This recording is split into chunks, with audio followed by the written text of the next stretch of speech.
On the phone from Palm Beach, Florida, is a former inmate of the U.S. prison system who needs no introduction, former media mogul Conrad Black. Mr. Black, welcome to Power Play.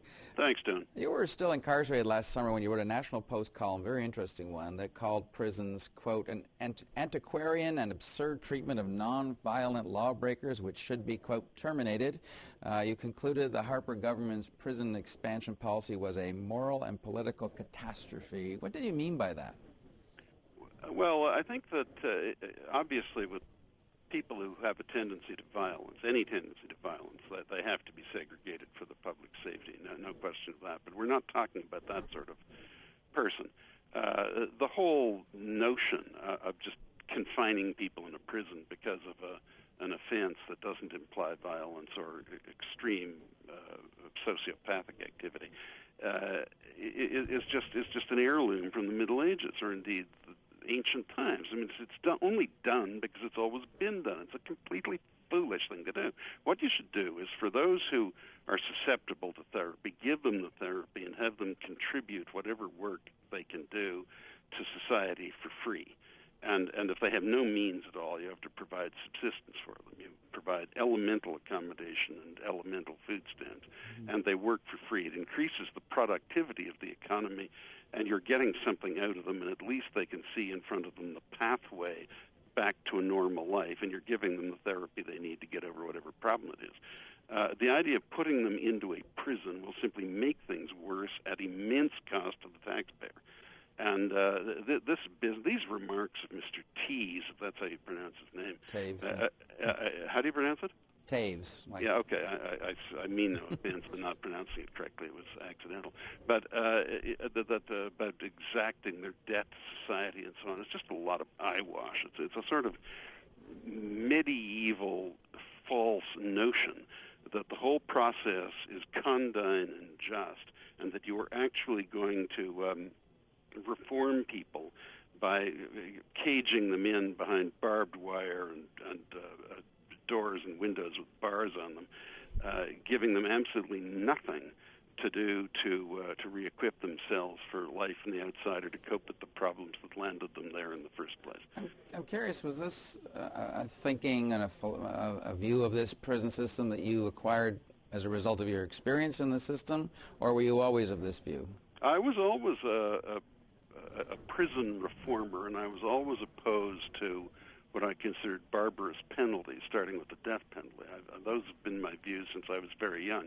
But obviously my knowledge of the subject, my research into it, and the keenness of my, indeed the fervor of my views on the subject was very sharply increased by, all of those were very sharply increased by my experience with it. When you see at close hand and from the other side what a complete failure it is at the achievement of its ostensible goals, and what a lot of pompous hypocrisy, 9/10 of the comment by public officials, many of them, it must be said, speaking sincerely and believing what they're saying, actually is.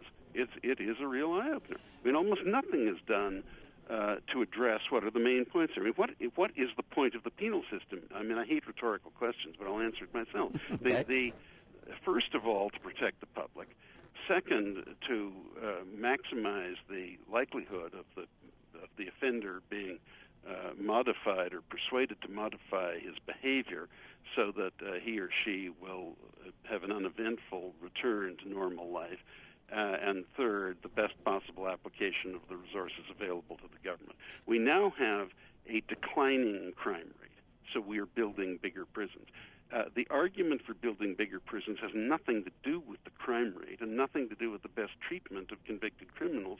It has to do with a more severe treatment of those who are confined in order to ensure that they stay longer as guests of the people at greater cost to the public with absolutely no possible benefit to anyone except those who profit from the prison system. All right, so utter nonsense. If Harper keeps building prisons and tightening laws and doing that sort of thing, is there a societal implication that will spill out of this ultimately? A societal implication that will do what? Well, just spill out as a result of it. You left dangling in your column that, well, I'm not going to talk about the society implications of this, but they are dire. What will be the end result? Well, I was in, of course it was the American situation which initially attracted my concern, because this country, I'm in the United States now, has 6 to 12 times as many incarcerated people as any other advanced, prosperous democracy. And it has 47 million people with a criminal record, which is a staggering figure.